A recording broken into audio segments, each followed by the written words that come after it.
Back in 2016, Desiigner was the biggest thing in the world. His track Panda was everywhere, and the industry was hooked on his every move. Here with the song, Timmy Turner, Desiigner. The combo of his voice, flow, dancing, and energy fascinated people. He was one of those types of people you look at and knew he'd be a star. And you'd want to see him win. He was so funny and positive, it was hard to root against a person like that. It seems like he'd have one of those careers you only see a few times in a generation. But as we know now, that is far from what happened. Instead of building the legendary career we expected, Desiigner completely crashed out. Not in a Pooh Shiesty type of crash out, but a crash out of potential. He never matched the heights of Panda, and as years passed, he faded further and further from the spotlight. Today, you don't ever hear his name unless he's in the news for doing something crazy. But how could this have happened to somebody who had the world at their fingertips? To find that out, today we're doing a deep dive on the rise and fall of Desiigner. How did this unassuming teen from Brooklyn first blow up? When did things start turning for the worse? And what caused his free fall from the charts? Finally, does he have any chance at making a comeback today, or is his fate as a one-hit wonder sealed forever? My name's Pancho, the host of Rap Lore, and we're gonna dive into it right now. Our newest sign needed good music, new energy, fresh energy. Desiigner! We're gonna take it from the very beginning of Designer's story. Sidney Royale Shelby III was born on May 3rd of 1997 in Bed-Stuy, Brooklyn. He was born into a musical family, with his grandfather being the famous blues singer Guitar Crusher. This would influence young Desiigner heavily, along with him being a singer in his church choir. When he wasn't immersed in music, he was out on the streets of Bed-Stuy being a less than perfect kid. He got into the game as a teenager, but was quickly scared out of it when he was shot in the hip at 14. That experience frightened him so much that he vowed to leave the streets behind and chase music as a way out of his situation. He spoke about this back in 2016 with Rolling Stone and gave fans the advice to, quote, stay positive and get your money. And he took his own advice. He put out his first track, Zombie Walk, in late 2015, then followed it up a few weeks later with his record-shattering hit, Panda. And Panda's rise was very interesting. Desiigner reportedly spent over a year refining the song, then released it on SoundCloud on December 15th of 2015. Panda, panda, panda, panda. I got broads in Atlanta.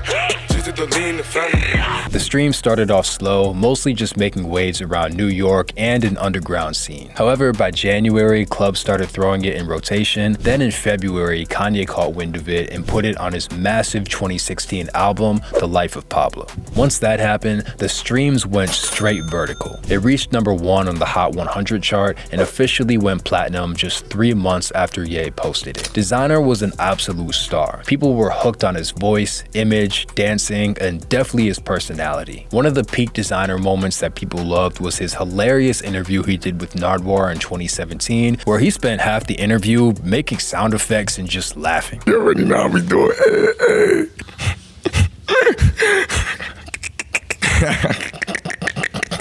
He followed up Panda with his first mixtape, New English, another huge single, Timmy Turner, and a feature on the A-list collab record, Champions. Bro held his own, standing next to Ye, Gucci Mane, Big Sean, 2 Chainz, Travis Scott, G.O.O.D, and Quavo. Desiigner's early success kicked off a huge bidding war between labels to get him on their roster. 11 labels went head-to-head for him, but he ultimately decided to sign with his childhood hero, Kanye West's Good Music. With his hit-making ability, the personality people loved, and Ye's label behind him, it seemed like he should have taken over the world.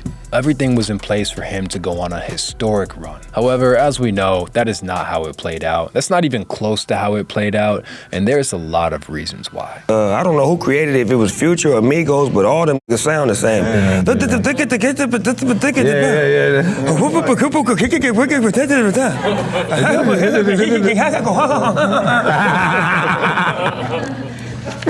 I said, nigga had me in the studio one night trying to do that shit. Like, man, cut this shit off. Even though Desiigner had megastar potential, there were some early signs that his career wouldn't pan out the way we thought it could. And the first big one was the Future comparisons. To say Desiigner kinda sounded like Future was being generous. Bro sounded exactly like Future. If the two of them ever did a track together, you would not be able to tell them apart at all. This may not seem like a huge issue, but it really was for a few reasons. One, Future had already been in the game for for a decade before Desiigner came out. Because of that, the sound that Desiigner had was heavily associated with Future. That meant that if fans wanted to hear that vibe, they would just go to Future first, not Desiigner. This definitely hurt his longevity in the game. It's very hard to have a lasting career when your entire identity can be summed up as, oh, he sounds like this other rapper that I like more. It also didn't help that Desiigner came out at the peak of the mumble rap craze. In 2016, mumble rap was everywhere. It was loved by some and hated by others and became this huge divide in the culture. This was seen firsthand in media, especially in talk shows like Everyday Struggle. Desiigner was seen as a pioneer of mumble rap. People often pointed at him as one of the ones responsible for killing hip-hop with the mumbling, incoherent style. This was another thing that hurt Designer's longevity. Even though he had a huge song, a lot of people struggled to connect with him as a person because A, he sounded like Future, and B, nobody knew what the fuck he was saying, and they viewed him as cancerous to the culture. These factors worked heavily against Desiigner, but not nearly as bad as his situation with G.O.O.D Music. Desiigner officially signed with G.O.O.D Music in February of 2016, right before Ye released Panda on The Life of Pablo. Everybody expected Ye to pour into Desiigner the same way he did Travis Scott, Kid Cudi, and Big Sean. Unfortunately for Desiigner, Ye had other plans in mind. He got caught up with his own album, future albums like Ye, and The Life of Pablo tour that he famously crashed out on, landing him in a mental hospital. He was also focused on his Yeezy brand at the time, having a bunch of new season launches and products. On top of that, he was producing records for other G.O.O.D music artists like Pusha T, Sci-Hi the Prince, and Kid Cudi. Then there was the whole 2018 Wyoming era where bro locked himself and a bunch of other creators in a ranch to cook up, and there was the early Ye MAGA era, which stole a lot of focus away from his creative ventures. With all that said, Desiigner fell pretty far down the priority list. He went from the label's next star to really nothing at all, just a name on a roster. Realistically, I don't even know why Ye took him on in the first place. He must have known he had no time to really help Desiigner grow. Desiigner got no time to actually work with or speak to Ye. He revealed this in an interview with DJ Vlad in 2022, where he said that Ye never gave him the time of day. Because the reason why I left Ye was, it's because, you know, I was going through like a little mental thing. I was coming up out of high school. My pops was in a coma. You feel what I'm saying? So I was just like, you know what I mean? Like I was having a great time, but I just knew something at home was happening. You feel what I'm saying? But my mom and you know what I mean? My pops helped and shit. He did put out some music during this time, like Overseas with Lil Pump and Mic Drop, a remix with BTS and Steve Aoki. However, Kanye and the label just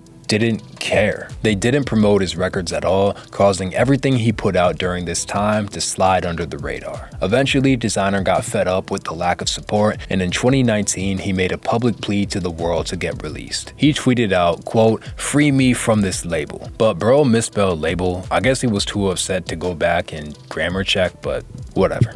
Regardless, the next month Desiigner got his wish and G.O.O.D Music released him, letting him take his career into his own hands. This was also a common theme with other artists on the G.O.O.D Music roster. Teyana Taylor, Sci-Hi the Prince, and Cudi would all come out saying they were underutilized and underinvested in during their time at the label. G.O.O.D Music might need a whole video on its own. Let me know in the comments if y'all would want that. That label is almost as cursed as Bad Boy. Not as bad, but almost as bad. This is also a prime example why so many artists say to never sign to another artist. At the end of the day, that artist is the priority. A signed artist will never even get close to the same attention and investment as the main artist will. Unfortunately, Desiigner learned this the hard way. By the time he left the label in 2019, the fans had completely moved on. He tried to pick up the pieces by launching his own label, L.O.D Records, standing for Life of Desiigner, and began putting out his own music. It started with his 2-track EP, Diamonds Forever in 2020, and 3 The Hard Way the next year. However, he wouldn't release his full-length project Rebirth until 2024, 9 years after Panda originally dropped. And at the end of the day, this is the real reason why people call him a one-hit wonder. Bro just did not put out enough music. He had the motion, but just didn't feed his fans enough for them to stay invested. Especially in an era where new artists and new music comes out constantly, you can't wait 9 years to put out a project and expect fans to still stick by your side. Honestly, in 2026, it's hard to wait 9 days, but that's a topic for another video. Desiigner failed to follow up his huge single Panda, but he didn't just fade out of the spotlight. Instead, he crashed out in a way that we have seen very few crash outs crash out before. Hey, yo, you know who I am, right? Desiigner, Panda. Yeah, let the world know. I'm over 20 million around the world, bro. This shit is big, bro. Told you. We fucking the wrong one. I'm letting you know. This is bigger than fucking kids homeless. I'm letting you know. Despite Desiigner overall being a very joyful, likable person, he's had a few wild controversies that have hurt his perception. Bro is low-key a crash out. The first one, and relatively speaking the least crazy one, was his drinking gun arrest. Back in 2016, cops were called after an alleged road rage incident with a gun that took place in New York. When they got there, they found a 19-year-old Desiigner in an SUV with his friends, loaded with a bunch of pills inside of it. NYPD arrested everyone in the car and charged them with criminal possession of a loaded weapon, criminal possession of a controlled substance, and menacing. Luckily for Desiigner, the cops never actually found the alleged gun in the incident. They charged him based off the word of the victim, but since there was no gun in the car, the case fell apart. The gun charge was dropped, and the drugs in the car were proven to be anabolic steroids owned by the driver, not Desiigner himself. Because of that, all charges against him were dropped. A lucky W for him in a situation that could have been very bad. However, he wouldn't be so lucky with his next run-in with the cops.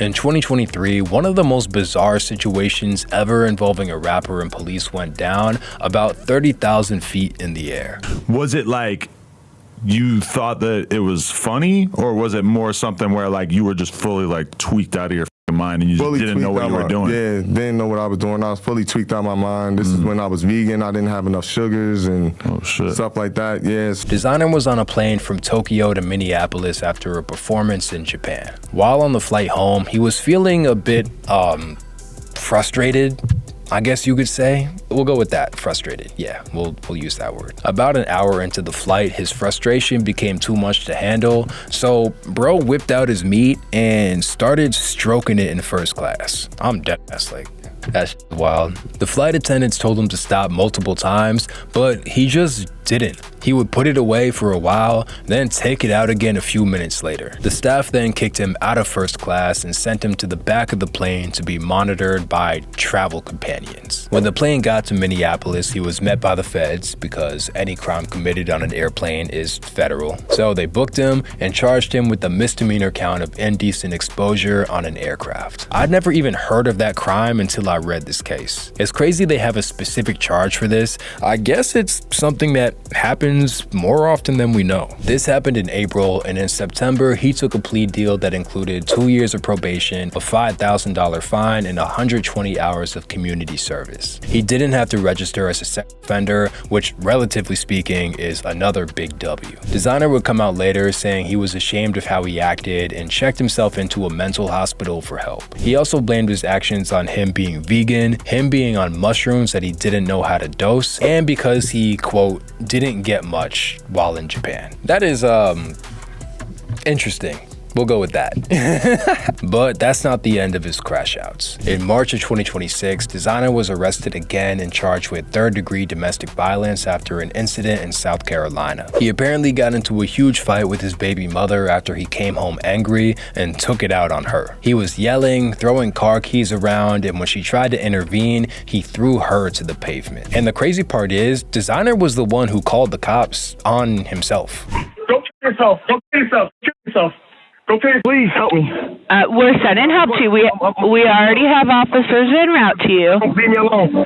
I'm suicidal now. When cops arrived, Desiigner was gone, but they found him 3 weeks later and charged him for the assault. He then paid $1,500 to get out of jail, and the case is still ongoing today. This one I see as less of a crash out and more a result of extreme stress over time. Only Desiigner knows exactly what he's going through, but if I had to guess, the mix of family tragedy, fame, pressure, and trying to live up to the hype he had in 2016 is really doing it to him. That combo has likely led to his unraveling. It's not a crazy crash out like Pooh Shiesty or a funny one like Dame Dash. It's more of just like a damn, this is sad and disappointing type of crash out. It's a beautiful thing, man. You know, some people realize things sooner. Some people realize things when life is in hands, and some people realize things when it's too late, you know what I mean? With all that said, Desiigner definitely has the potential to make a comeback. Will he ever reach the heights of his Panda and Timmy Turner days? I doubt it. That would be a huge task to take on. It might not even be possible in today's music landscape. However, he could definitely keep making music, feed his fan base, and have a solid career. He made a big pivot into boom bap type beats and rapping recently, and honestly, it's pretty solid. In my opinion, this sounds more than good. It sounds great, and it's not just me that thinks this. Peep the comments on this IG clip of his new song America's Baby. Quote, Ben should have started rapping like this. So glad Desiigner remembered he was from New York and not ATL LMAO. Stay with this flow, bro. This really shows your diversity and range. Salute, fam. Now, although I do think this sounds great, there is a bit of cognitive dissonance with this song and style. Because I know where Desiigner came from and what he used to sound like, hearing this is just kind of like, what? Like, I don't know, it just feels a little weird. That might just be me though. Let me know if you feel the same way in the comments. He also put out his track Relax, which I also think sounds great, but this one caught me off guard because of how much he sounded like Wiz. Like literally identical to mixtape Wiz. Wiz in the early 10s. Am I bugging or are y'all hearing this too? I genuinely don't know if he's doing this on purpose or if it's just happening. Maybe he listens to artists like Future and Wiz so much that his voice starts morphing into theirs. I don't know. I really can't explain it. The music is good though, I'll give him that. I personally think if he becomes consistent, he has a real shot at a comeback, especially with this new style of rap he's embracing. I think it'd be a cool thing to see, so hopefully he could lock in and make it happen. With all that said, that's the full rise and fall of Desiigner. Let me know what you think about him and the video in the comments, and if you want to watch another video of rappers falling from grace, we have a full breakdown on the channel of how Rick Ross is going outside. Check it out.